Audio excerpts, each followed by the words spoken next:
When you want it the most, there's no easy way out. When you're ready to go and your heart's left in doubt, don't give up on your faith. Love comes to those who believe it, and that's the way it is. That's the way it is.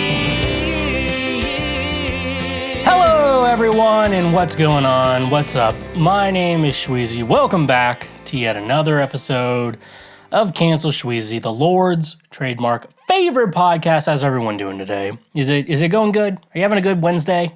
Or whatever other day of the week you're listening to this show on? It comes out on Wednesdays, okay? So if you don't listen to it on Wednesdays, you are probably touching girls. Consensually, obviously. We're not promote. It doesn't count unless it's consensual. Remember that. That was a good life lesson. It doesn't count unless it's consensual.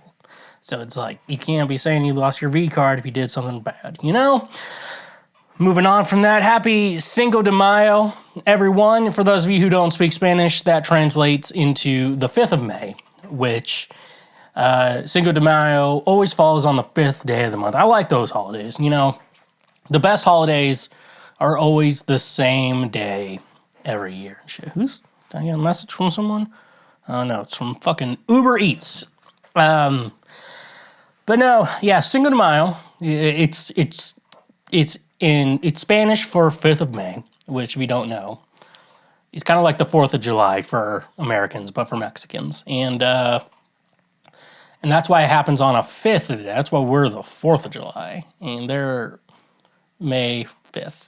So, you know, it's like they're before us in the calendar, but we're still a lower number, which means we might be better. I don't know.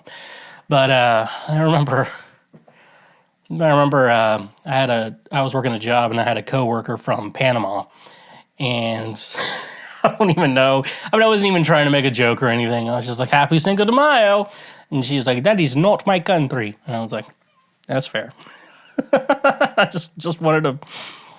You know, we can celebrate any holiday we want to, folks. We can celebrate if we want to. We just can't do it out of spite, unless it's Easter. We can do Easter out of spite, but we can't do anything. But I like that it's the same day every year, which they're like every time this year. That's why Easter needs to get its shit together, dude, because they're like, oh yeah, Jesus rose from the dead in April, except every once in a while, every couple of years, he rose from the dead in March. I'm like, figure your shit out, dude. You know, it sounds like a lot of problems that I am not willing to deal with today. But anyways, though, happy Cinco de Mayo to those who celebrate, because fuck the French, fuck French people. Je ne sais quoi. Shut up, dude. You smell and you're not respectful to women. I don't know, but yeah. Usually the people. What did I write here? It's usually white women wanting to be woke who make it about themselves. Oh yeah. There's some white women out there, and for some reason it's always white women. It's never the appropriate race. Sorry for the little clicking and buzzing.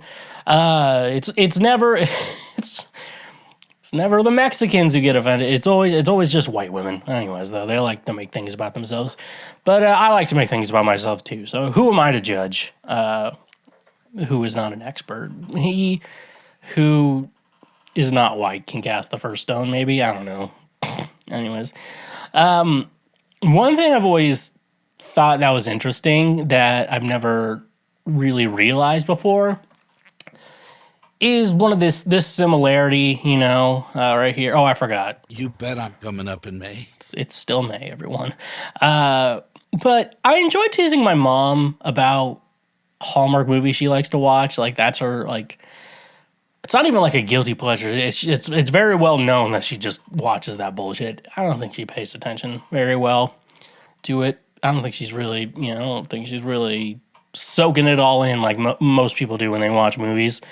But I'm also a big fan of like the bad, like raunchy teen rom-coms, you know, coming of age stories. And I watch that shit unironically. I love that shit, especially especially if there's a pop punk soundtrack, by golly, will you get me fucking lit. If you ever want to take, if you ladies, if you ever want a piece of this, if you ever want to, Let's just jump into it. to me, the best thing would be to do, hey, do you want to come over and watch this raunchy teen comedy with a pop punk / emo soundtrack? And I will already be there. The problem is your expectations. We're going to finish the movie. Then you can try and take my clothes off. Okay? We're going to watch the movie. Okay? We're not going to skip the movie. Okay? If we need to do a little of some king shit, my king shit, we can do that while we watch the movie. But we're going to watch the movie. Okay? We're not going to, we're watching, if you put on Sex Drive or Euro Trip, we're going to watch those movies, okay? We're going to watch them. And then we can have fun. But you tricked me into your house, so that's how you trick me to getting into your house, ladies. But I'm starting to think that raunchy teen coming-of-age comedies and Hallmark movies are the exact same thing. That's rough, buddy. And I've made a list of things you can compare them to. So let's look at them. Let's look at the similarities between raunchy teen comedies and your Hallmark movies. So first one, small towns. Many Hallmark movies take place in small towns where everyone seems to know each other. Yeah, feels like it has to be. Let's look at Euro Trip, for example. Obviously, they leave said town, and a lot of my movies have them leaving said town, which we're going to get into with the Hallmark movies, which is very much the same. It always starts out in a town where everyone kind of knows each other. They seem like they're like a suburb of someplace, but you get the gist that they're kind of small towns, like in Euro Trip, like Scotty doesn't know that Fiona and me do it in my van every Sunday. Like, we all know who Scotty was. Like, everyone at that party knew who Scotty was. Dude, how just that whole scene, by far one of my favorites. And one of, the cinematic masterpieces. One, Matt Damon played the singer of the band, which it was the actual band who sang the song, but Matt Damon lip-synced the vocals, if you didn't know. And, he was just, friends with the band or something like that, and they were in town the same time while they were filming the movie, and so it was like a right place, right time. But the audacity of the idea that Scotty was broken up with that day, the day of that party, the graduation party, and in the process of that, he gets to hear a song about himself in front of at least all the socially acceptable kids at school were there. And they're like, Scotty doesn't know, Scotty doesn't know, Scotty doesn't know. We're just and by that point, Scotty knew. And that's the thing, though. It would have been, it's he knew, and now everyone knows. And so, the small town aspect. So that, similar to the Hallmark movie. Big city women. A big city woman often travels to a small town and falls in love. Aren't all these movies, they go to a town and they meet, there's a woman there and they fall in love or some shit like that? That's usually always the case. So it's similar, yet it's different. They're usually going somewhere else out of their little small town. Right in a small town, see how many times you get your dick sucked around here by fellas, and stuff like that. And if you get your dick sucked in a small town, it will be a secret. Unless you're caught, then it won't be a secret. Love interests. The crux says the love interests are often high school sweethearts who reconnect as adults. They may also be old schoolmates who were best friends or academic enemies. A lot of times in these movies, there's in my movies, the good ones, it's usually the girl who's been there all along, and it's the age-old trope of she takes off her glasses and all of a sudden she's hot. Look, ladies, you can be hot with glasses on. Maybe take down the ponytail. There's the ponytail glasses type of chick, and you're maybe let your hair down, It's just they take the ponytail off and they're like, oh my gosh, you're hot. When did you become hot? I love that shit, dude. Just how would you, you can tell someone's hot with glasses on, You know, like you can tell if they're hot or not. They're just dressed not hot. You know? It's like, but most of my movies involve boys who ages either start with a 1 or barely start with a 2. You know, so like they're not the smartest, they ain't the sharpest tool in this shit. They don't know how to make you Feel like a woman, a real woman. you know what I mean. Until you take your glasses off, then you're hot again. Small town events. Yeah, Hallmark movies often feature small town events like parades, carnivals, and Christmas celebrations. Yeah, that always happens in the teen rom-coms. There's always some local event, you know, it's like we gotta do good for the talent show or the battle of the bands that somehow is on a Wednesday in the morning that's sold out. I don't know how that worked, but it worked. Tragic backstories. Everyone has a bit of a tragic backstory in these movies. It's not that uncommon in all these movies. Faraway best friends. Yeah, faraway best friends get together and they cause some mayhem. In Hallmark movies, it's different. It's a lot different in Hallmark movies, but also the same. But same shit, different toilet, if you know what I'm saying. The last one is Christmas activities. Hallmark movies often feature many Christmas activities such as buying a fresh tree last minute and drinking hot cocoa. Though one big difference, I feel like the raunchy teen comedies usually happen in the summer. There's something about summer that changes, you know, the sun's out, bun's out, you know, we're all having a good time. But the Hallmark movies happen at Christmas. So, different seasons, same bullshit. So, if you didn't know, that's all the things in the similarity between the movies I love, the raunchy teen comedy and Hallmark movies. What do you guys think? Please tell me if you think they're the same, they're different. They're different, but they're also pretty similar, to be honest with you. You know, I probably, you know, you receive something from your parents, you know, and one of mine is watching shitty romance comedies, but I love it regardless. And if you're making a movie, if you're making a rom-com, put a pop punk soundtrack with it. And by golly, that'll be the best day of my life. So, yeah. I like that. All right. Anyways, though, my new song, Gorilla Grip, comes out this Friday, May 10th. Streaming everywhere where you get into it. Some of you are probably listening to it now. Some of you are listening to this episode the day of. And by that, I'm telling you, it comes out Friday. But you might be able to listen to the whole song early at the end of this episode. So, come on, Mark. Don't be stingy. Definitely check that out. Yeah, I have other music out there too. You can listen to my "It's Gonna Be May" cover that's on there too. Also, plenty of other original music too. We got Ride or Die Volume 2, Ride or Die Volume 1. You can look at it. You can read. But definitely go check that out. Streaming wherever you get music at, and make sure you're checking out Gorilla Grip, my new song that's out May 10th. So make sure you're checking that out as well. If you ever want to see more announcements from me, you can just go on all my social medias at the Schweezy, Instagram, TikTok, Facebook, Twitter, X/X, Threads. You can always see stuff from me. Definitely check that out as well. And let's go full throttle. Definitely check that out. We do have Patreon, Cash App, and PayPal pages, all in our link in the description. If you ever want to financially support the show, that is the best way to say thank you for being a friend.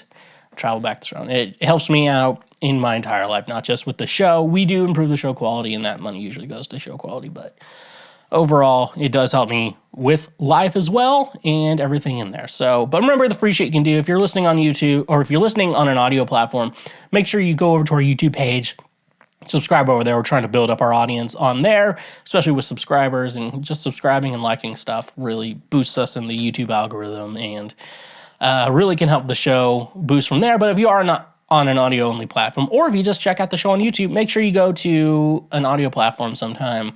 Leave us a review and give us a 5, 4, 3, 2, or 1 star rating. That's the best way you can support the show, too, on an audio platform. But yeah, remember, you can just do all the free shit you can do. Half of the shit I do is free to you. So definitely check that out. If you like the sponsor products, use our links, and that will help me too, and you actually get something out of it. So I'm like, why not help out old Daddy Schweezy?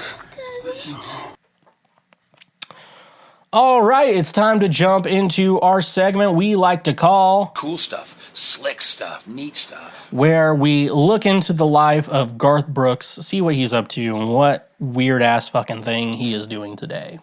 You know, we talk about Garth a lot, but I'm telling you, Steven Tyler did more shit like this, like that Garth is doing, we'd be covering him a lot more. I'm just saying. And remember, we will stop talking about Garth when he signs my Chris Gaines CD. That is the day we stop.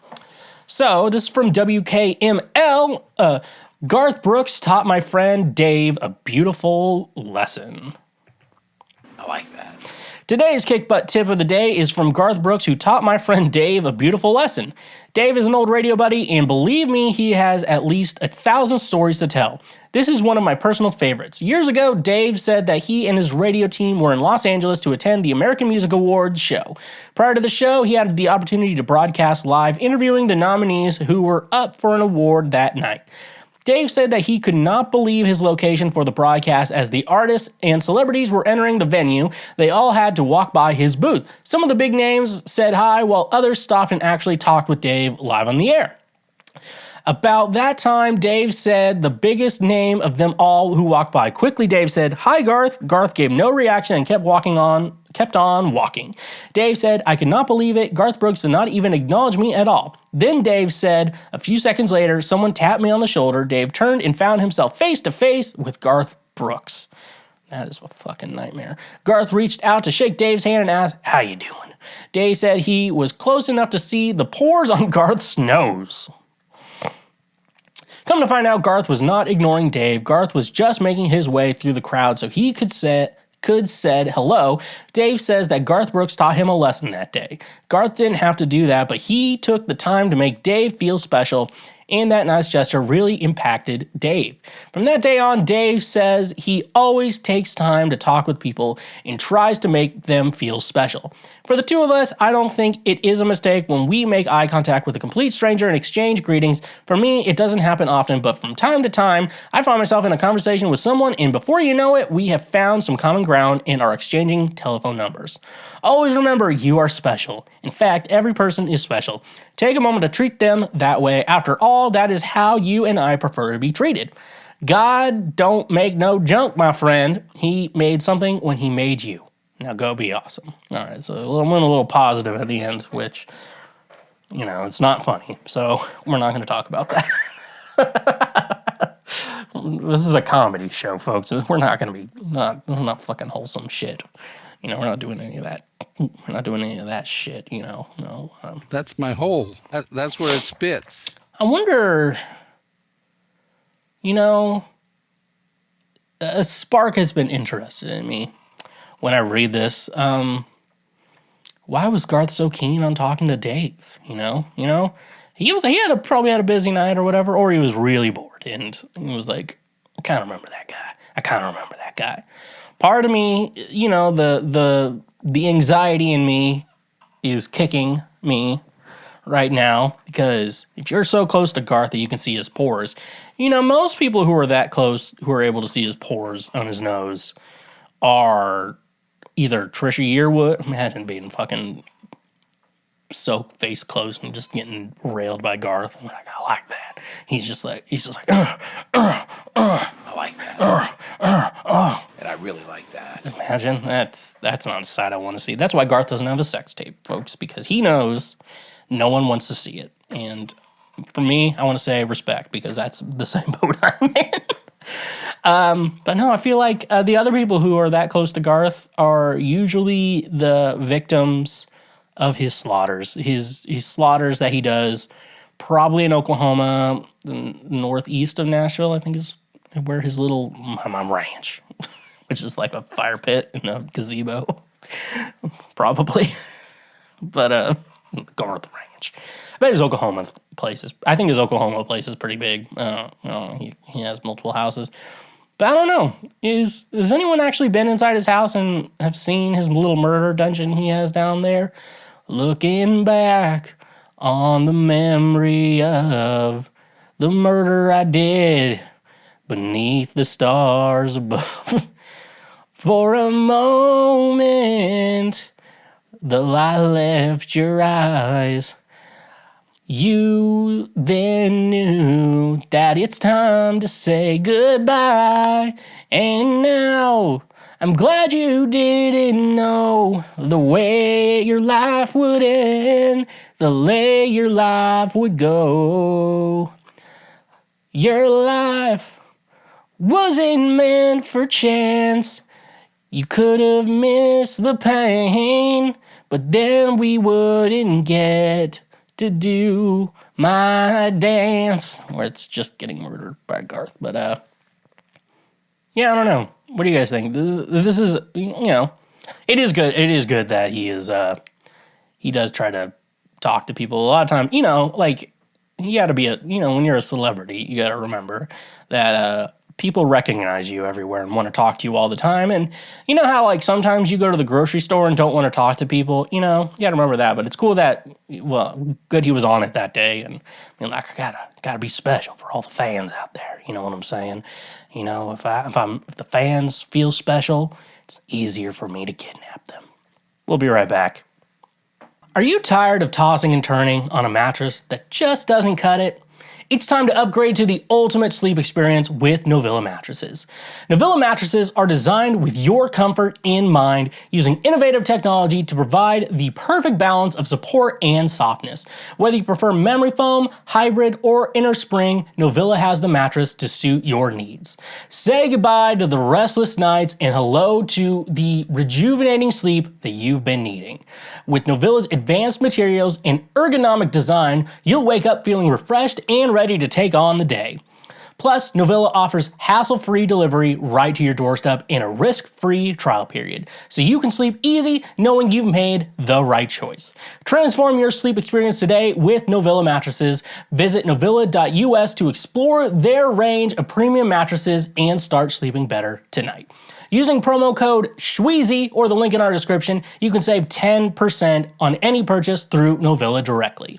Ready to transform your sleep experience? Visit their website today and choose the Novilla mattress that suits your needs. Your journey to a better night's sleep starts with Novilla mattresses. Try out the mattress that your mom tried out last night. Nice. And a reminder, when you use our links, you directly support this show. Hey fitness enthusiasts! Are you ready to take your workouts to the next level while making a positive impact on the world? Introducing FNX Fitness, the ultimate destination for high-quality supplements and gear that fuels your body and supports your fitness journey. But here's what sets FNX apart. For every purchase you make, FNX donates clean water to communities in need around the globe. That's right, with every protein powder, pre-workout, or apparel item you buy, you're not just investing in your health, you're also helping provide clean, life-saving water to those who need it most. From performance-boosting supplements to durable workout gear, FNX has everything you need to crush your fitness goals while making a difference in the world. And with their commitment to quality and transparency, you can trust that you're getting the best products on the market. So why settle for ordinary supplements when you can support a company that's making a real impact? Head over to fnxfitness.com today to shop their incredible selection and join the movement for a healthier and happier world. Using our link in the description, you can save 15% off your order with FNX Fitness. And remember, when you use our links, you directly support this show. A couple weeks ago, we went over the history of emo music, and now I want to do another music history lesson. Instead of doing an entire genre, today I wanted to focus on a band individually. And the band in question, one of my favorite bands, Blink-182. This is your lesson on the history of Blink-182. So take your seats. Let's get our notebooks out. Let's take notes. Let's pretend we're in real school right now. And so, let's, with that being said, let's just jump into it. Here's the history of Blink-182. So we're going back to 1992, a year before even I was alive. So we're going to times I like to refer as being BS, before Schweezy. And so we're talking about them. So we're going to the origins of Blink-182. So, original lineup of Blink-182, Tom DeLonge, guitar and vocals, bassist and vocalist Mark Hoppus, and the drummer at the time, Scott Rayner, who, if they ever make a biopic about Blink-182, which I feel like is going to have to happen, I think comedian Trevor Wallace should play Scott Rayner. Just my opinion. I think if you look at them sides, like, I'm not saying they look the same. I'm just saying great casting for that character. So really the story starts off in San Diego. They're all from San Diego, except for Travis. Well, we're getting to him in a bit. Travis from California, though. So they're a California-based band, mainly San Diego, if you want to say that. So Scott Rayner and Tom DeLonge, they first met. Tom DeLonge went to Poway High School, which has some alumni. I know Bobby Lee went to high school there, and he has a kind of a beef that they don't recognize him as like a alumni or some shit like that or whatever. But I think they went to high school at the same time, if I'm right. How much they knew each other, what I'm guessing is they knew who each other were or something like that, or they didn't know each other or something similar to that, but I'm always curious about that. He always talks about it on he gets brought up on Bad Friends a lot, like that he went to high school, the same high school. But how much they knew each other, I'm always curious about that. What happened to Tom was at Poway High School, he got expelled because he showed up to a basketball game drunk. And, there is something to say. Like, people go to sports games all the time drunk. So it means you did not do a good job being drunk at a high school basketball game, which to get me to willingly want to play it, be at one, unless, like, I don't know, the school band needs me or something like that to play. If I'm not playing, I'm drinking at games, dude. Like, don't try to act like you're better than me. But he did not get away with it. So he got expelled. And that's how we met Scott Rayner. And then through that, they met Mark Hoppus through a friend's sister who was dating him at the time. And so that's how they all met. And, don't you feel like it's like, so that's how the band they met each other. And they started playing together, and they do like the normal shit. Like Tom, cool, someone's mowing the lawn right next to the house. Cool. They better be mowing my lawn. That's how they met and they experimented. They went around. Tom, I think he just recently talked about he did an interview with Fender because they released his signature Starcaster, and he was talking about like the first gig he ever played and how they're like, here's 50 tickets to sell. And then like when they got to the show, it was like a 21 up show and they were still like in high school, and they're like, well, here's 50 tickets back. We couldn't sell anyone because we don't know anyone who was old enough to get in. Stuff like that. Even like the guys who were like helping them move shit were also like not old enough to even be able to be in the show or whatever. And he says that even at that first show at the time, that the sound guy, though they played to like nobody, he said like, there's something here, you should stick with it. And really that's how Blink-182 rose to popularity the way they did in like that. They went a couple names. I think they originally went by Blink as their band name, but after I think there was there was another band named Blink, and so they had to think of something really quick, and they just like, let's add 182. And so apparently there's no real story to that. It was just picked like that. I think that's the real name. So that's how they got the name. It started out as Blink, and then they had to change it somehow. And I think they were on like a phone call where it's like, if you don't change it right now, I'm going to change it for you. And then they just picked 182 out of random, and that's how they did. They released the demo album Buddha, which I thought was their real one, and their album Cheshire Cat, 1985. That is I think that might have been under Blink as well. But yeah, that's really the first Blink-182 album, Cheshire Cat. Moving on to 1995, this is where Blink-182 really becomes Blink-182. I think I went ahead on my notes. Like the room. Oh yeah, back to like how they came up with 182. They thought 182 came from the number of times. So through the years, they're asked where the specific number in Blink-182 came from. The number of times Al Pacino drops the F-bomb in Scarface, for example. Hoppus has stated the guys picked it out completely at random. yeah, I heard he told this story, and they delayed that decision for so long, and then eventually after the phone call, they had to choose between that. So I already went with that. So yeah, by this point, by the time they actually had to add the 182 to the name, they were starting to get a big following in Southern California, which is how things start, and this allowed them to start touring, the United States and a little bit of Australia. Especially, they were the opening band for the band Pennywise. If you don't know them, they're rad. They're very punk, and they also got their start, like as most bands do in the late 90s, early 2000s. They got their start on the Vans Warped Tour. Even Katy Perry started on the Vans Warped Tour, and look where she is now. So it is something to be excited about. Yeah. And then by 1997, they get their major. They signed to a major label. The band is now Blink-182. And they're signed to a major label, and they released their second album, Dude Ranch, which you meet a ton of Blink fans who say this was the best version of Blink-182.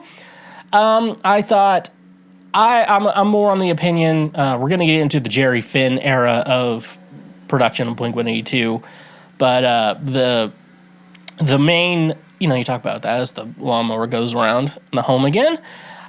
They signed to MCA. Okay, I'd never thought about that. Okay, and so yeah, this is where they really started getting success when they released Dude Ranch, because their song "Damn It" came out.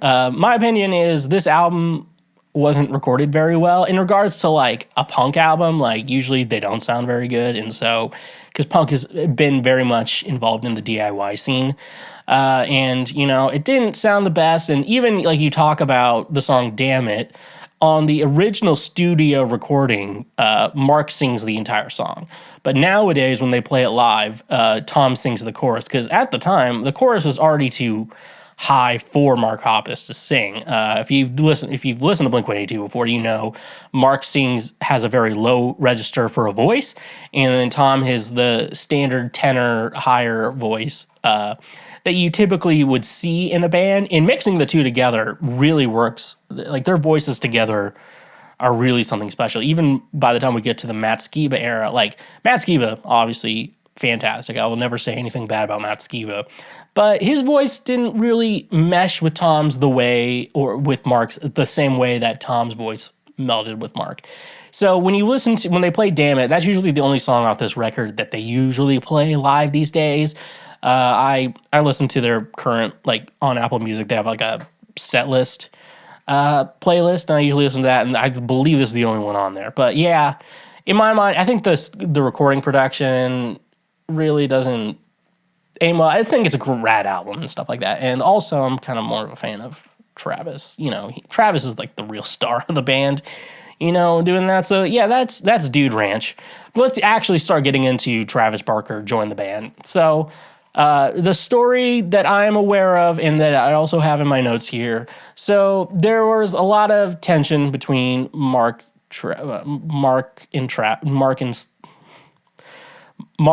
and Tom versus Scott. And I believe he had somewhat of a drinking problem. He probably had some mental health issues. In my mind, there was probably something on the lines of sometimes, like when you're younger, you sign up to do something and you know, like it's really not cut out for you, especially in the music business. Like, you have to, like with touring and promotion and recording and all that stuff, it can really ruin your personal life a lot. And so that's probably what, in my mind, was probably going on with Scott. But the band says it to tension and his drinking. He had a drinking problem, which I think the drinking problem was probably from something else. And so eventually they parted way. He was fired, by the way. That's what I said. He was fired in 1998. And Travis Barker joins the chat. He joins the band. They met him on Warped Tour. He was a member of the Aquabats, which my brother dated a guy who's like, my cousin plays in the Aquabats, and I didn't click at the time. Like, that's Travis's other band, old band and stuff like that. So I missed a opportunity there. But Travis Barker joins the group, and I gotta say, the moment Travis joined this group is when they truly become Blink-182. Like, if you want to say I would say that is Dude Ranch, Cheshire Cat, that is Blink. But Blink 182 is when Travis Barker enters the band. And Travis, I'm not saying Scott Raynor is not a good drummer. He is a cop now, so I don't really have much respect for him. But he was a good drummer, and he played that shit very well. The thing is, though, and Scott would probably agree with you, Travis is like 10 times the drummer he is. The way Travis plays the drums is so unconventional, and it works way too well. I mean, you go into a studio with a pop punk band these days, like, how are we going to try to get the drums to sound like Travis Barker to an extent? It's really, Travis was the reason how pop punk just became like simple 3-chord, drum, and then standard drum beats, a standard pop punk drum beat to like what it is now. Like, he changed the game on what drums can sound like in pop punk music, and he's always had like a hip hop influence too. He was the reason. He was the reason why everyone started wearing those long ass Dickie shorts. It's just it's how it is. And so Travis joining the band really took Blink-182 to the next level as a group. And I don't think they would have had as much success. I think they would have had like a good album, and then they'd probably fade into obscurity. But like, Travis made this band superstars, and somewhat even would say household names. Then 1999, Blink-182 releases their magnum opus, Enema of the State. It's the album with the nurse on the cover, if you want to think about it. Like that, Enema of the State is also the first time they started working with producer Jerry Finn. And Jerry Finn, he's unfortunately not with us anymore, which is unfortunate because there's so many good albums that could have been made, and bands who would have went to him instead of someone else, and like that album would have been so much different and also probably better if he was alive and stuff like that. But I think one of the big things about Enema of the State is really Jerry Finn's production, and I think that's really what set Blink apart, and also gave them like a format for Blink-182, even after Jerry sadly passed away, for how they need to write, how they need to record, how they need to think about it in regards to recording music. So I believe, I think it was around this era, Tom got his signature Fender Stratocaster, which, if you don't know, it's one bridge pickup, one volume tone. And for those of you not guitar players, it means that, so like you have the tone knob and you have volume knobs, then you have different pickups. Like where the pickup is on the guitar kind of can tell you if it's more twangy or versus more like muffled, darker sounding, And so like in jazz, like you always use the neck pickup, that's how you use it in jazz. But in like pop punk, really all they really use is that bridge pickup and the volume tone. That's the only thing they're really using with the guitar. And that was Tom's mindset, and that's pretty much the next three real signatures. It's the Strat, the ES333, and the Starcaster. They're all really still have that main mindset of you just turn up the volume and you play. Like no other. It's not confusing. It's just you turn it up, you play. And I gotta say, he got it. He got it when he did that. So he did that, and so like. Really, and I think even getting to that point with Tom DeLonge's signature guitars, and though you don't know in guitar world, like I'm not saying like they're like the most versatile guitars out there, but they're probably the most interesting and well made for its type. And it's just super interesting, and especially how Tom plays. It's like, oh, it's just one pickup, one volume. It's so insane. And so I think a lot of that happens with trying out a million of Jerry's different guitars and his amps and stuff like that. And really just like really sit down and focus on that guitar tone. And so you listen to these next three Blink records, I got to tell you, those guitars are super good. And for how simple they are, and they're really just amps and guitars and some pedals maybe, like it's insane. So Enema of the State, first Billboard Top 200, it was in the top 10 in 1999. It spawned the radio hits What's My Age Again, All the Small Things, which are great. If you don't know What's My Age Again, it's a really, it's a kind of a funny song and fun song when you listen to it. But then you hear Mark talk about like the details of it. He would talk about how everyone else in the band and their crew and stuff, like they go home, they have their wives, they have their kids. But Mark at the time, I think, was just single. So like when he went home, it was just nothing, which is definitely something like, you know, you meet guys who are like that, just like they tour all the time. It keeps their mind off the fact that, you know, their personal life isn't something they necessarily want, but you know, when they play gigs, they're around people, they're social, they have something of a family unit if everyone's chill with each other, you know, stuff like that. And that's like there's like a sadness to that song. You know, it's like, what's my age again? Is this growing, you know, it's growing up and stuff like that. It's very interesting. And he's 23 years old and everyone else has started to have something in their lives, but he hasn't. He's still playing songs about, you know, fucking dogs and shit like that. So, like I said, Enema of the State, just top tier album. Definitely go listen to that. And then by 2001, they released Take Off Your Pants and Jackets. And now, Blink, we talk about this. This is on the tail end of Enema of the State. Just massive hit album. Then you have Take Off Your Pants and Jackets, which they pushed the barriers of what their sound was. Tom was really getting into more post-hardcore stuff because Tom very much is an emo kid. On one of those things, interviews, you know, like Wired or some shit like that, they're like, is like, oh, like the one of those things like answer Google questions, you know, the most frequently searched and whatever.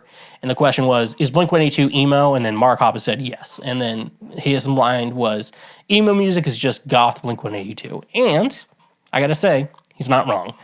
But yeah, so Take Off Your Pants and Jackets, they were really, Tom was really experimenting with the post-hardcore emo stuff there. And so that influence with Jerry Finn and Mark Hoppus and Travis Barker's drumming, you know, all that together created Take Off Your Pants and Jackets, which, you know, when people talk about their favorite Blink-182 album, it's either Enema, Take Off Your Pants and Jacket, and the Untitled record, which we will soon get into.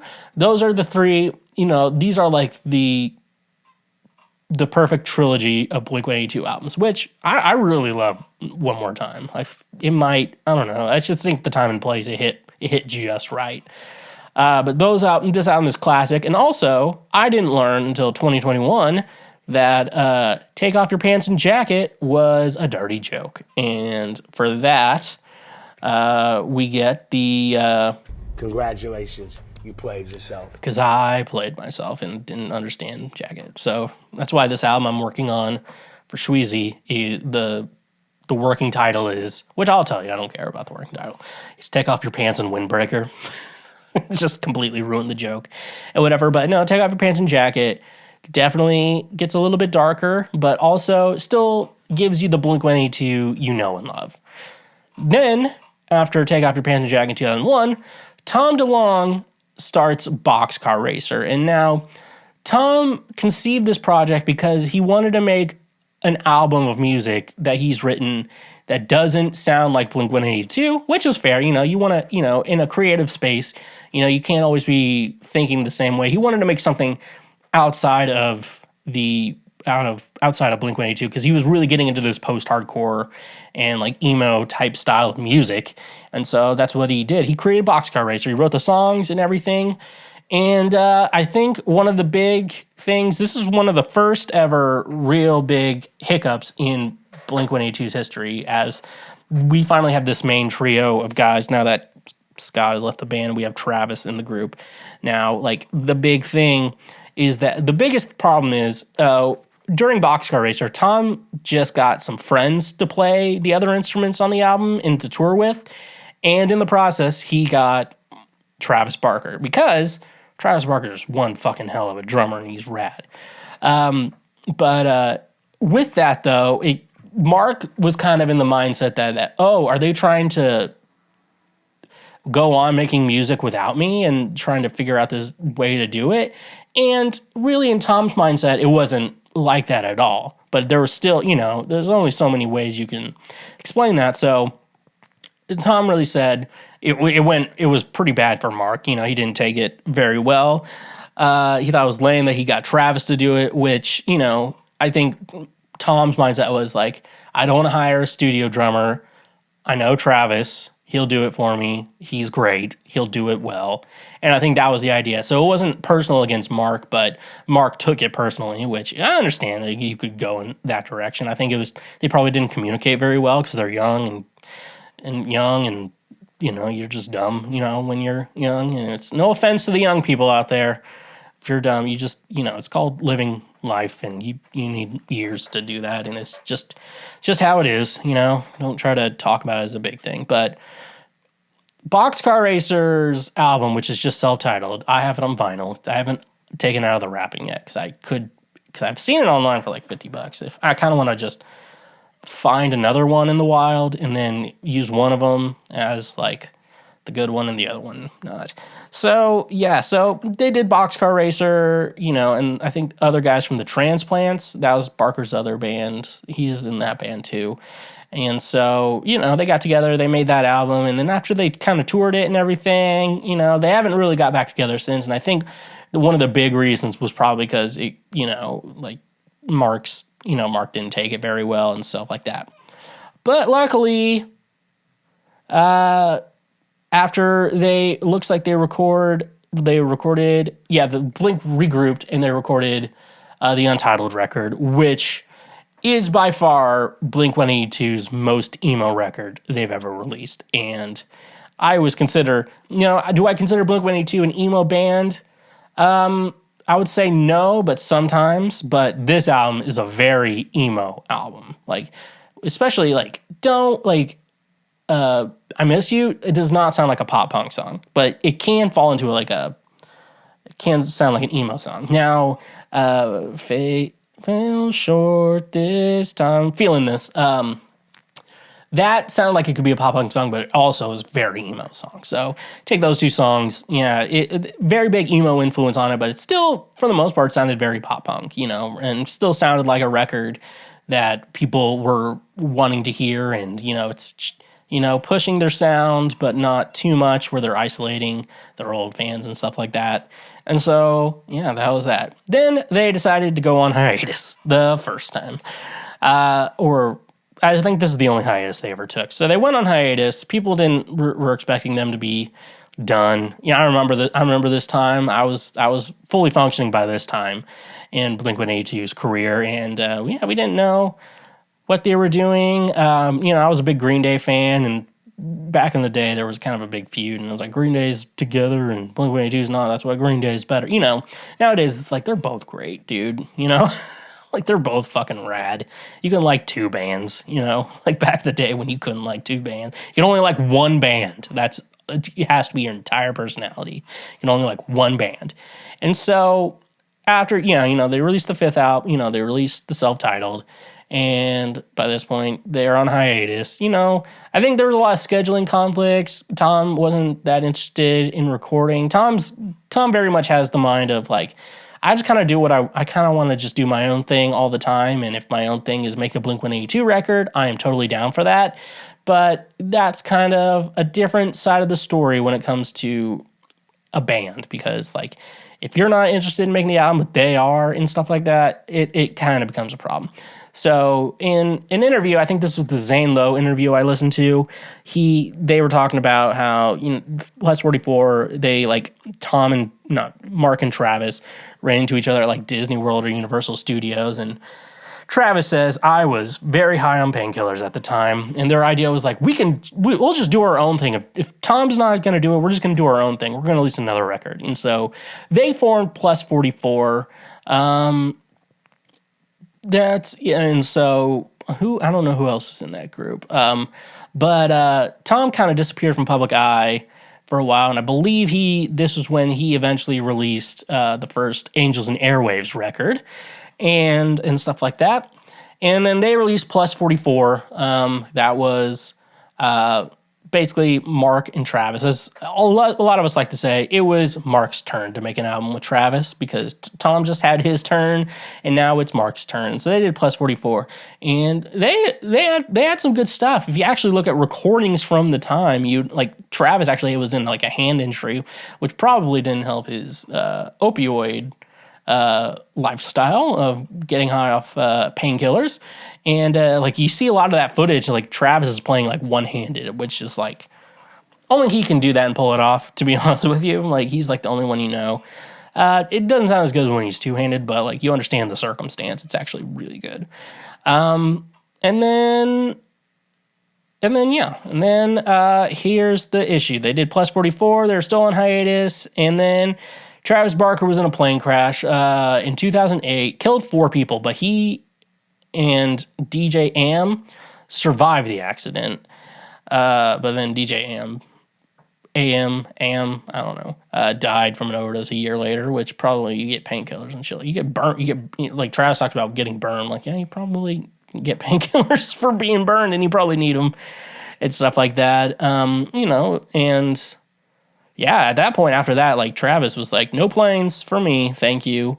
And I think it wasn't until like he started dating Kourtney Kardashian that he got over it. And so, we always talk shit about the Kardashians, but Kourtney helped Travis with his fear flying, so we can like the Kardashians again. Obviously, he had PTSD from it, but like I talk about severe burns and stuff like that. And then after this, Tom DeLonge reached out after years of, communication, not really talking to each other or whatever, and that's when they decided. After that, that was the first time, one of the band members almost died, and that's when Tom was like, we got to do this again one more time and stuff like that. And like, yeah, people didn't think really, I remember at the time, people really didn't think Blink-182 was ever going to get back, ever getting back together. And then it wasn't until this plane crash, I think they all had to put their egos behind them and whatever, and they made neighborhoods. So they got back together, they made neighborhoods, and it's like that. Like that inspired them to get back together and do this again. So and then they got back together. They announced a reunion at the Grammys in 2009, which was big. And they also confirmed they're working on a new album and that, more tours are in the work and everything like that. That was when, until 2011, they released their first album in 8 years, Neighborhoods. Now, Neighborhoods is recorded better than Dude Ranch, but I think at this point, this is after Jerry Finn passed away, and so they were probably finding a new producer, and I don't think whoever mixed this album did a good job at all. But overall, Neighborhoods is rad. It's a great album and stuff like that. The only real issue, you hear about that is that, like, Tom didn't listen to any of the mixes, which really shows. And, like, he didn't really care too much about, like, after he recorded his stuff, he didn't really care what happened after it came out, He wasn't too involved in that process, which it's good. If you're in a band, you should be involved in the recording process, especially when your producer or mix engineer is sending you mixes to listen to and stuff to listen to or whatever. You should listen to it, and if you really don't like something about it, you ask them to see what they can do to change it or fix it or where to go from here and stuff like that. And they also released an EP in 2012 called Dog Eating Dogs. Then we get to the second sad part of the story. Tom DeLonge exits Blink-182. And so, yeah, like I kind of mentioned, Tom kind of just likes doing his own thing. And I think, before he was kind of over Blink-182 and he kind of felt like we should get back together because of Travis's plane crash, because, it was like, it sounds like some people may never get to see Blink-182 live and stuff like that.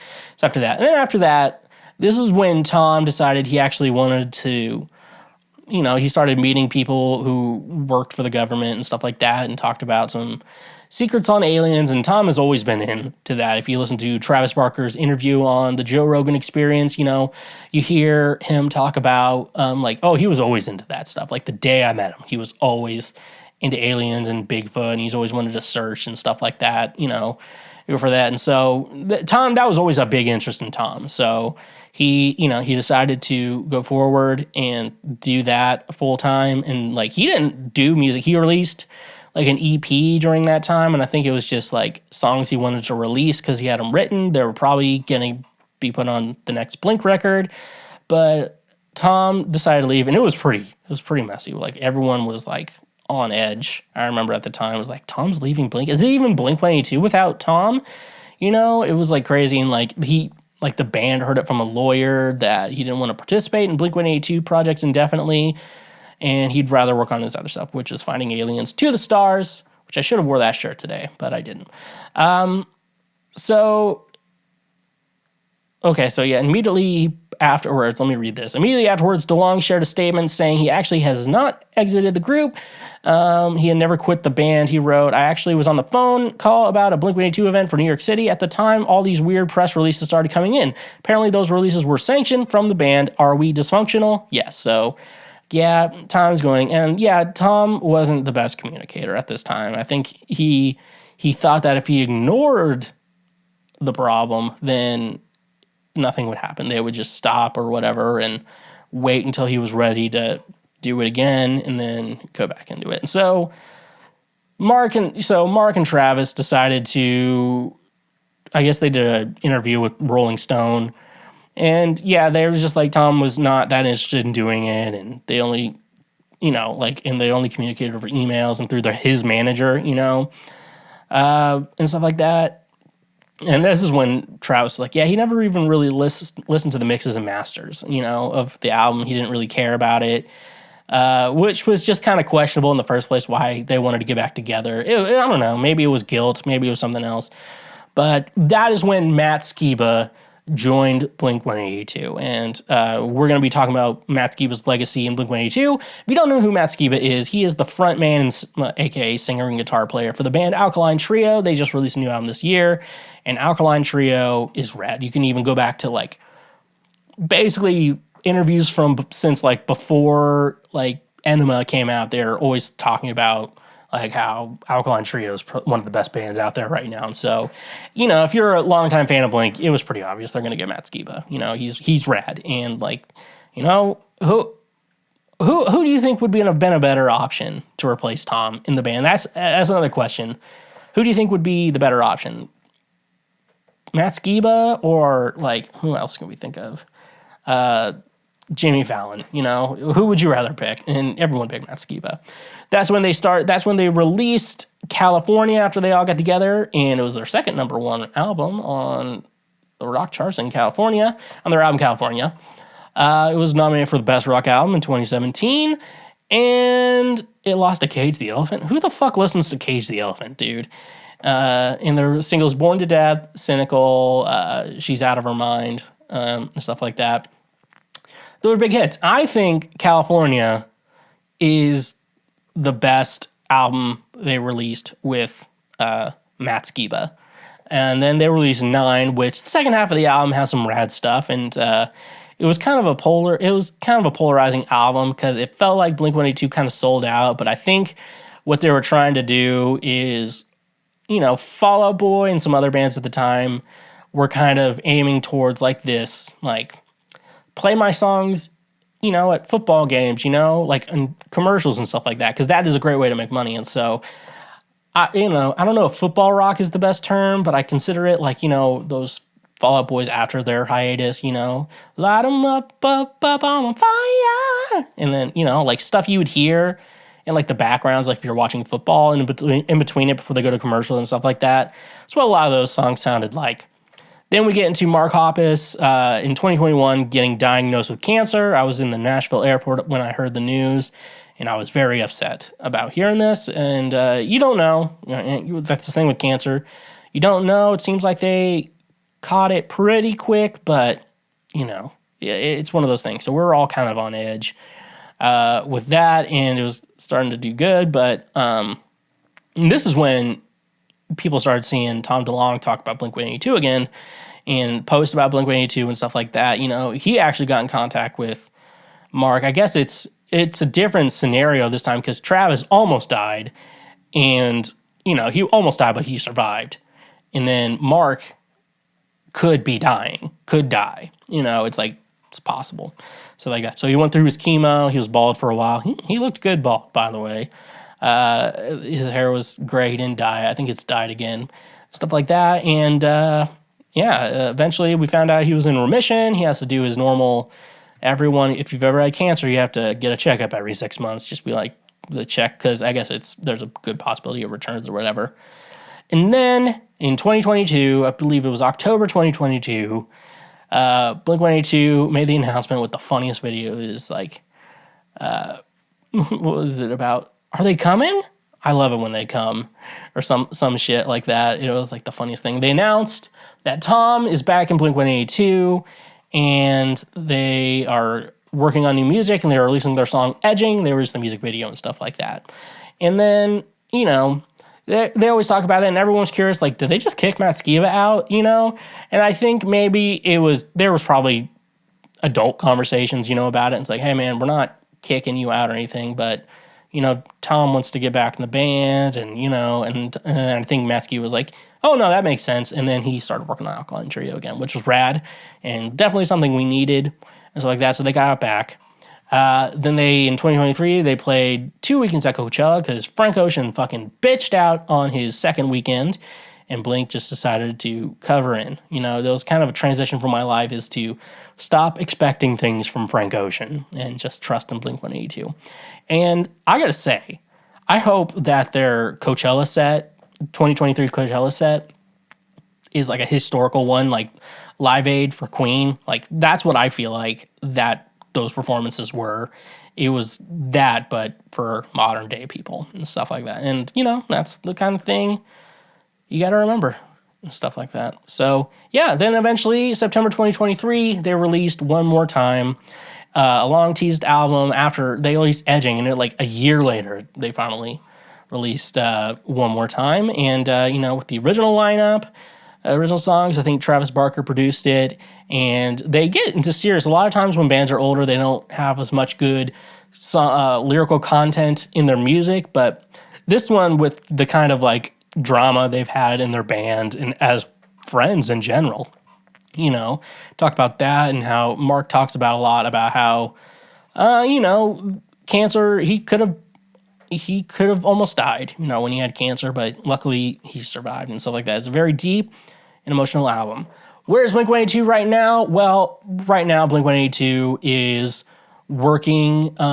They are touring right now. They're on the second part. They went on one part of a tour. Then they went to Europe and other countries, and they're coming back to the United States. They're doing tours over the summer. They're playing Lollapalooza. They're in good standing. What's going to happen after all this touring is over? I don't know. They're probably going to take a break, obviously. They didn't went on a world tour, so they're going to need to take a break. Will they make another album with Tom? Debatable, questionable. Hopefully them as a group and Tom understands how he needs to communicate and everything, and how everything's been that. But no, that is the history of Blink-182. What are you guys' thoughts? Did I miss something? Please let me know. Should I have mentioned every groupie that they have had sex with? We'll be right back. Let's talk about the app that's revolutionizing the way that we handle money, Cash App. Whether you're splitting the bill with friends, paying rent, or even buying stocks, Cash App makes managing your finances fast, simple, and secure. With just a few taps on your phone, you can send money to anyone, anywhere, instantly. But Cash App is more than just a money transfer service, it's also your gateway into the world of investing. With Cash App Investing, you can buy and sell stocks, Bitcoin, and more, all from the convenience of your mobile device. And here's the best part. Cash App is committed to financial empowerment. That's why they offer features like Cash Boost, where you can get instant discounts at your favorite stores and restaurants, just for using your Cash Card. So whether you're sending money to family, investing for the future, or simply looking to save a few bucks on your next purchase, Cash App has you covered. Luckily, the best part is, if you sign up today using the link in our description, you yourself, I'm talking about you, can get $5 just for signing up. That literally is free money. Cash App, the money app that works for you. And when you use our links, you directly support this show. Let me ask you something. Who doesn't love saving money? With Honey, you can say goodbye to endless searching for coupon codes and hello to instant savings every time you shop online. Honey is the free browser extension that automatically finds and applies the best coupon codes at checkout, saving you time and money on all your favorite sites. Whether you're shopping for clothes, electronics, or even ordering food delivery, Honey has got your back. But that's not all. When you sign up for Honey using the link in the description, you'll unlock even more benefits, like exclusive discounts and cashback rewards on your purchases. So why wait? Join millions of savvy shoppers who are already saving with Honey. Download the Honey browser extension and start putting money back in your pocket today. And don't forget to sign up using the link in the description to access extra perks and maximize your savings. Happy shopping. Honey, the smart way to shop online. And also don't forget, when you use our links, you directly support this show. Oh no! Our table! It is time for Oh No, Our Table, the part of the podcast where I go ahead and give you life advice so you can stop being a sad piece of shit, you fucking loser. This is the type of guy you get. Anyways, though, Let's just jump into it. let's see what your problems are. Let's see what your problems are today. Okay. Taylor Swift is becoming an issue in my marriage. Oh boy. My wife and I have been happily married for 8 years, but recently we've hit a rough patch over her obsession with Taylor Swift. What started as a harmless fandom has turned into an all-consuming passion, leaving me feeling overwhelmed and left out. While I've tried to understand her viewpoint, we can't seem to see eye to eye. Our discussions often end in frustration, with neither of us able to comprehend the other's perspective. I've even questioned whether I should join her on a trip to Europe for one of Taylor's concerts. I know it might sound trivial, but it's causing real tension in our relationship. I'm seeking advice on how to better understand her point of view, find common ground to move forward. All right. So, is the rough patch, I think we're all wondering here. And by we, I say me. We're all wondering here, is she obsessed with Taylor Swift because you guys aren't fucking, or is she obsessed with Taylor Swift and that's the reason you guys aren't fucking? Because it sounds like you guys aren't fucking, you know? Here's my thoughts, you know. I love Taylor Swift, you know. I love her music. I've written many dissertations over her music. I've done many projects remixing her stuff. It's, you know, big fan. But the thing is that a part of like the whole Swiftie thing that's kind of got me over, I'm like, this is a person, you know. This is, you know, people need to stop obsessing over celebrities. They are just people. They're just human beings. The only thing that's special about them that you like is that you enjoy their job. They enjoy what they do at their job, you know? And I think that's with football players. I think that's with actresses and actors. Anyone, you know? It's like, these people aren't role models, you know? They're people who do a job, and you're obsessing over them doing their job. Like, celebrity obsession, it's gotten, I don't know if it's always been this way or since social media has gotten so much worse. I mean, the big thing about social media is like, you know, if I really wanted to contact Taylor Swift, I could DM her on Instagram, and there is the possibility she will see it and could reply to me. Like, even though it's probably run by someone else, like, even then they can be like, hey, Taylor, someone's trying to talk to you. He looks handsome, and that's usually me. You know, they're talking about me if that's the case. You know, it's just like, it's shit like that. And stuff like that. So, yeah. And they've also kind of realized that people who are super obsessed with celebrities are have very low intelligence. So, that's something to think of. There's, you know, I think in your situation, one, you guys need to start fucking again, because it sounds like you guys are not fucking. And usually it gets if she, you know, and people are like, women are different than men. Women don't change when they come. Yes, they do. You just haven't made one. Yeah, that's your problem and not my problem. So if you guys aren't fucking, that's the first thing. Because sometimes after a good session, you're just like, what the fuck is my problem? What, Taylor Swift? Whatever. Whatever. Fuck her. And shit like that. But like, yeah, when it's like all consuming and stuff like that, you know, would you say your wife? Ugh, yeah, you guys definitely aren't fucking.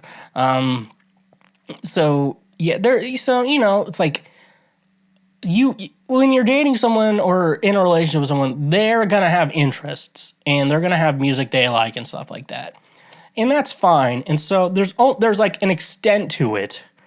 You're fine with. Like, my mom likes to get honeybee stuff, but she isn't making the entire house like a beehive or whatever, you know. It's like, that would be fucking weird, you know.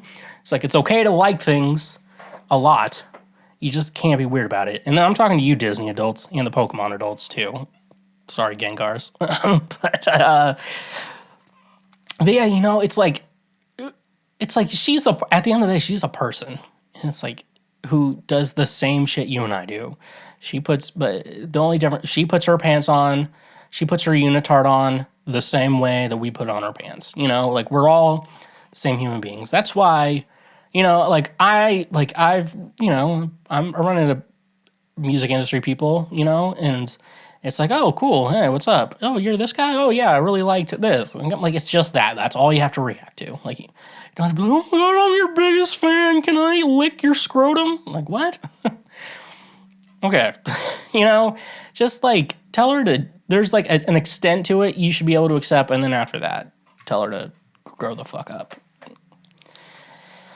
My boyfriend wants to break up with me if I don't quit modeling. My partner and I have been together for a year, navigating through ups and downs, including a period of long distance due to his job.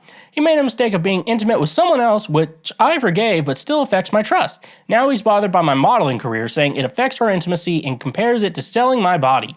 Should I continue modeling despite his objections, considering it's temporary and helps with my student life? So yeah, you're in school.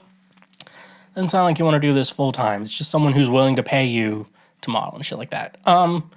So from what it sounds like, it doesn't sound like you're doing sex work, which that can be something in regards to relationships, like, that's sex work's a big deal. It's like, are you going to be okay with her just fucking railing other dudes all the time and forcing her to lie to you, telling you that you're better than everyone she's ever been? Like, it's like, that's something, that's something you have to kind of be aware of before you go into the relationship.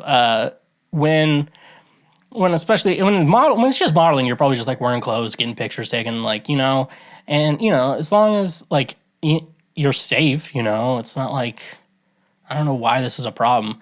So in my mind, this dude needs to grow up. And the fact that you're modeling probably means you're not bad looking either. So you have plenty of more options and there's plenty of guys out there who will not care that you're modeling clothing. Like there's a lot of guys who don't care. So to be honest with you, and especially since he has a history of cheating, I'm going to tell you to dump this fucking loser. He's dating a model. And this dude's bitching about dating a model? For real. Like, you hear that sentence, right? You're a model. And this guy is bitching about dating a model. All the guys out here are like, this dude needs to shut the fuck up. Like, every guy listening right now is just like, shut the fuck up, dude, and just be happy with what you got. Because you forgave him for cheating. Like, there's no reason why, like, you shouldn't have broken up with him because of that. Like, in, like, every situation, like, even with my friends who I'm really close to, I'm like, we're like, we don't cheat. And they're like, we broke up. Why? I cheated. I'm like, you deserved it. Every guy is like, you deserved it. It's like, what a bitch. You can't believe you didn't forgive. Like, no. Every guy there's like, yeah, that makes sense. That makes total sense why you two broke up and stuff like that. So, it sounds like your boyfriend's a little bitch and you need to get a real man. And my DMs are open. Cha-ching! Oh, brother, this guy stinks! How do people get to the 600 plus pound range are still able to live their lives to any extent? Some of them are even mobile and drive. So people in the 600 pound range, it's usually depending on how much your body can carry, like your body, you get to a certain point and then your body's only able to carry so much weight and stuff like that. I've been losing weight, so all you fucking fat fuck who call me fat in the comment, I know you're fucking fatter than I am. I've been dropping pounds. I look very good today. I'm not bloated at all, and I'm feeling good. It's a good day to record. But yeah, because your body eventually gets to like a certain point where it's like, you don't really gain weight. You don't really, if you just, if you kind of eat the same things all the time and eat the same amount all the time, eventually your body's going to cap out. The thing to get to like 600 pounds, which I've not met anyone who's 600 pounds and is not obese and not in the overweight range. Like even like football players who are like 6'7" are like 300 maybe. And that's like all muscle, for the most part. So like to get to the 600 pound range, like you're you're doubling down on how much you eat. And like, if I was going to get to 400 pounds, I am under 200 pounds, by the way.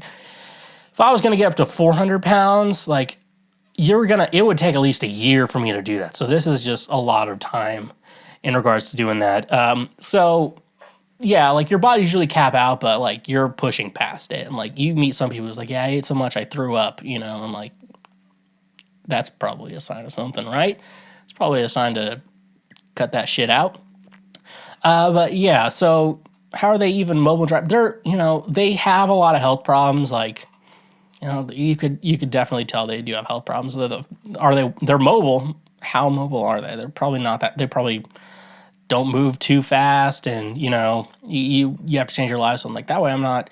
We have to go to the airport 3 hours early because that way I have enough time to walk and not have to like run and then be out of breath and then feel like I'm dying and possibly other medical issues. Yeah, pharmaceutical drugs can really hold someone together, but like someone, you can't really be saying like someone's 600 pounds and like saying like they're living their best life. They're definitely not. So they are living their life, but like it somewhat revolves around them, like you talk to people like, if you see a bigger person, like they're usually going to want to sit at a table instead of a booth. And if you're in like somewhere like New York and like every place only has booths or whatever, like you're probably not gonna be able to eat there and shit like that, So you like live your life around that, and it's not really living. And like you see all these like fat activists who are like severely overweight or obese, and it's like you actually we know you have some problem. You can't be telling me you're healthy and going there. Like, we know you have some medical problems that losing weight will solve, That's for me though. Like, I have some sleep apnea and it's gotten a lot better since I've lost some weight and stuff like that. And I know like when I'm thinner versus when I'm fatter, like I do sleep better. And so, cause like my fucking fat neck isn't just choking me out every night, So yeah, they're living, but not that well. I encourage weight loss for everyone, live your best life, but don't do it for other people. Only do it for yourself, and don't do it for a beauty standard. Do it for your health, folks. That's what I'm asking. My soon-to-be ex-wife will not be able to support herself financially after our divorce. How can I find the correct balance between being a good ex-husband and respecting myself? My soon-to-be ex-wife does not make enough income to support herself financially. We are about to have our divorce finalized, and we share one small child together. The marriage is ending after 6 years due to an affair that was discovered. She is the perpetrator, in addition to several other problems that we are having. My question is, what lengths should I feel obligated to go to in order to help support my wife financially, especially if I don't feel like she's being mature and taking care of herself? Okay, so first of all, fuck your ex-wife. She cheated on you, so you don't owe her shit. The only thing I would say is that you do have a small child together, so you do have to be civil. That's the only time in a relationship where you can break up and still be in communication with someone, is when you have a kid together. So you do have to remember that. For the most part, if she doesn't make enough to support herself financially, if she can't support herself, she can't support a child. That's, the general rule I've been told, that you need to be able to financially support yourself before you can support a child. And, and it sounds like she's not going to be able to do that. So when you if you don't set up like a visitation type thing or whatever for your kid, it sounds like the kid's going to need to live with you for the most part. I think that's going to be the rule. The kid's going to have to live with you. And, assuming you can't settle it outside of court on what you want to do, you do have to go to court for stuff like that. She's going to be a little bitch about it. And you bring in your pay stub or, your tax returns and records, and then she can bring hers in or not, but not bringing them in is not going to help her. And assuming is that you will be there and you could receive child support from her if you really wanted to, because what she'll probably try to do is start getting child support from you, which you could say that, she cheated on me. That's why we're getting divorced, but we do have a kid together. I do want to allow the kid, to have a normal life and be able to see both parents without us fighting and stuff like that. But I believe financial-wise that the kid is going to be better off staying with me for the most part, because one, I have the income to be able to support the child where she doesn't. And, and it's like I'm perfectly fine with helping the child, since I'm going to be the financial supporter of this child for the most part, hopefully you have a good enough case where it's like, I don't think she should be getting child support because, I'm going to be the one supporting the child and she's just going to use that money for her own shit, if you can come with a good argument, and maybe if you have to get a lawyer involved, they will be able to help you with that. That's what a lawyer will help you out with that. Like, the thing is, you should not have to financially support her. I mean, you need to financially support your child, but you don't need to financially support her. So you're going to have to either find a way out of court or in court to settle it, because in court, it sounds like you're going to be favored as like the best one, So, yeah, so just remember, you don't know her shit, but you do have a kid together. So you financially support the child. You do not financially support the ex-wife because she cheated on you and she's a little bitch. So that's how it is. My spouse finds me unattractive and doesn't want to be intimate because I don't want to exercise. Okay. I'm not sure how to work this out. I'm 5'5", 135 pounds. I believe that's okay weight to be. And I take care of my health in all ways except I don't exercise. I understand how important it is, but I'm not an athletic or a physically active person. Never have been. He told me he finds it unattractive that I don't care. Not that I'm fat or ugly, but it's my attitude. He thinks it isn't fair that he only puts in the effort. He said that I need to accept that I have to put in the effort to be attractive past 20. I don't think this is a me problem, but I'm afraid to tell him this is a him issue and not a me issue. How do I approach this with him? Do I tell him how exactly hurtful it is to say that I'm unattractive? I'm just so lost. As someone who had an eating disorder, this is one of my worst nightmares. Okay, you're probably thin. I mean, I'm going to be honest with you. I'm just, if you have a eating disorder where you're too thin and once you get over that, you're usually, people always look pretty good. You're just not in the scary health anymore, the scary skinny anymore. So yeah, I'm going to say this is definitely a him problem. You are definitely right there. I don't think there's anything wrong with you. And you said your spouse, so and stuff like that. So yeah, you should tell him, you should approach him and just be like, look, it's hurtful to me when you talk like this.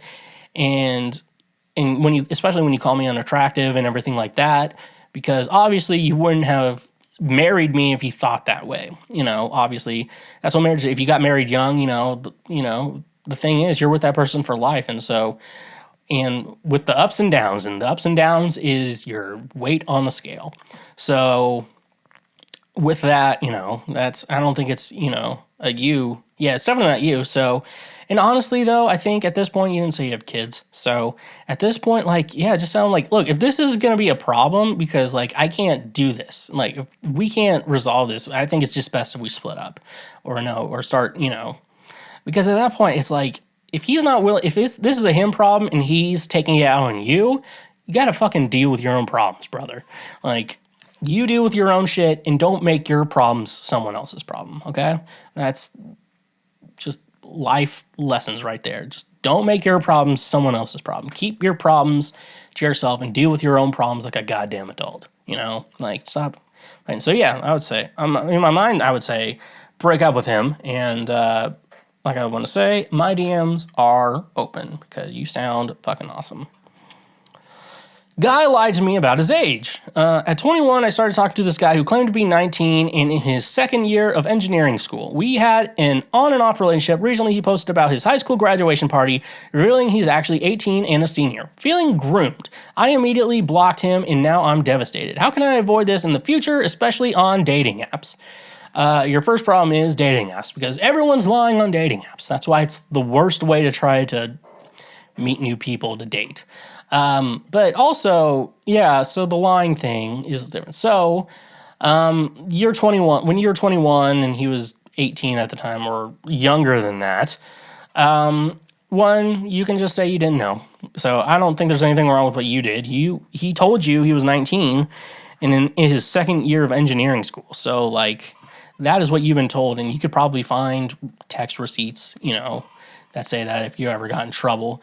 But yeah, it sounds like this person, one, is young, so they don't know any better, and they're still trying to figure out what kind of person they want to be, and especially high school kids, they're, they they're all figuring out who they want to be. You just gotta hope they do become something good, you know. But yeah, it sounds like he could be a big liar, and like he was obvious he lied to you because he knew that if he said he was like 17 or whatever, you would not be interested. And so that's probably why he lied to you to do that. And it's a good question to wonder, like, is it just you? Could there be other people he's done this to? And, you know, if you see a pattern in this type of behavior, then, yeah, you dodged something really good. And definitely you don't feel like you're at fault. You were lied to and stuff like that. You know, it's one thing to lie about your age and stuff like that, but you kind of have to come forward pretty quickly. If you did and it's getting serious, like, I got to tell you, I'm not actually that age, I'm this, you know. It's like, please don't be mad at me. I know it was bad, you know. Just got to be like that. But I didn't know this was going to go anywhere, to be honest with you. But I really like you, and so I need to be honest with you. And that was hopefully that was the only thing you ever lied about. And so, you know, if it's just that, you know, it's like I kind of feel ashamed of myself for doing that. But this is a kid. He doesn't feel ashamed. And so, in the future, meet people you're 21. Meet people in bars, you know, go to bar. If they're like, ask them to go to a bar with you, you know. Some people might say that I don't drink or whatever, or something like that. That's kind of a red flag. Only to, like, understand, like, hey, are you not going to show me your ID or whatever, you know? Is there something like you don't want to get your ID out or something like that, you know? Questionable stuff like that. But, like, you get them in a bar, like, a lot of times, or, like, figure out, like, some sort of bar where you don't have to drink and there's, like, an activity to do, you know? Stuff like that. So, you know, like, if you have to go to a bar, someplace where you have to be 21 or 18 up to even get into, I think that'd be a good solution for that issue. And on to our last question of the day. Why does seeing your ex with someone else hurt so much? Because it's not you. I think the reason why we get mad when we see it, especially even if, like, you're over someone, like, you don't want to see them with other people, I think it's this idea that you're comparing your lives, and, like, after a breakup, it comes like this contest of, like, whose life is going to be better since that person left their life. It's a weird thing to do. That's why I just keep my love life hush-hush for the most part, because it just makes things easier. But yeah, I think it's the idea of, like, why are they happy? Why can't I be happy? You know, I think that's the idea, especially if you're single and that they find a new relationship, you know, and stuff like that. And it's just like, it just fucking annoys you. And especially because they probably treat them better than they treated you too, or because eventually you get comfortable with someone and then you don't treat people as good as you need to. You always got to remember to be good to your partner and stuff like that. As a daily reminder, you know. He's like, you got to give 100% every day, you know.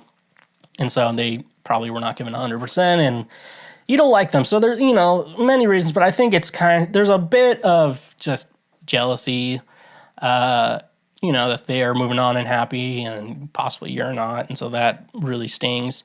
Other situations really come up as well. You know, it's like maybe they left you for that person and it's just like, fuck you think they're better than me? You know, it's just like, I don't know. It's somewhat of a normal human reaction just to think that. Like, why are you happy? Why are you happy now and I'm not? You know, that's the thing. But anyways, though, we finished up another episode of Cancel Schweezy, the Lord's trademark favorite podcast. Hope you all had a good Cinco de Mayo. We're coming up on Mother's Day, the greatest holiday for me, because I celebrate all mothers, all the hot ones at least. But yeah, go check out my new song, Gorilla Grip, comes out this Friday, so definitely check that out. And make sure it's pre-saved if you haven't already, and make sure you're checking it out if it's already out. Make sure you're going to see that May 10th is the day. Check that out, and yeah, for the most part. Come on, Mark, don't be stingy. But yeah, that's this episode of Cancel Schweezy. Thank you guys so much. Oh, I very much appreciate it, especially all the people who made it to this far into the episode. I appreciate you. I need to tell you that. I appreciate you letting me do this and listening to me talking to a microphone for an hour and a half every week. So thank you guys so much. Remember, honk if you love butt drugs. Stay awesome.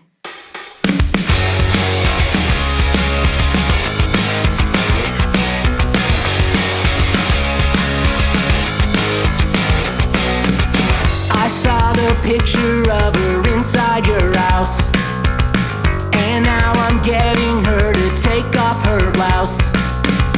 The way she smiled when I said she's 24.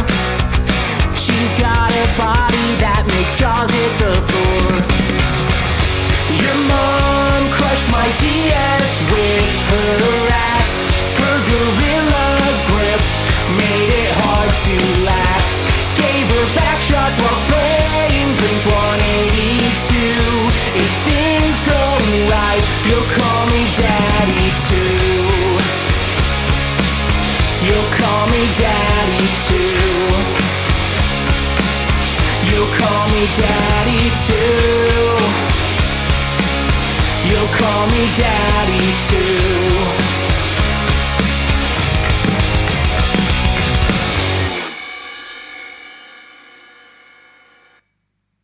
Hello, you just finished a full episode of Cancel Schweezy. That means that I love you. And if you made it here, that means I love you even more. Because you finished the entire episode. You're listening to me talk right now. So you're still continuing to hear me talk. So that is awesome. I'm very happy that you listened. I'm very appreciative that you guys listened. Make sure that you're subscribed. It not only guarantees that you never miss an episode of this show, but you can see us in your feeds, whether it's on YouTube or any of the millions of audio platforms that we are available on. Make sure you're subscribed so you never miss an episode of what you're doing. And, make sure you check out our YouTube page as well, because if you're just listening, you're missing out on so much more that is also on our YouTube page. I personally appreciate all of your support, and I'm just happy that you are along for this silly type of journey we call this podcast. And thank you for subscribing. Just make sure you don't forget that. And thank you for being a part of my life. Thank you.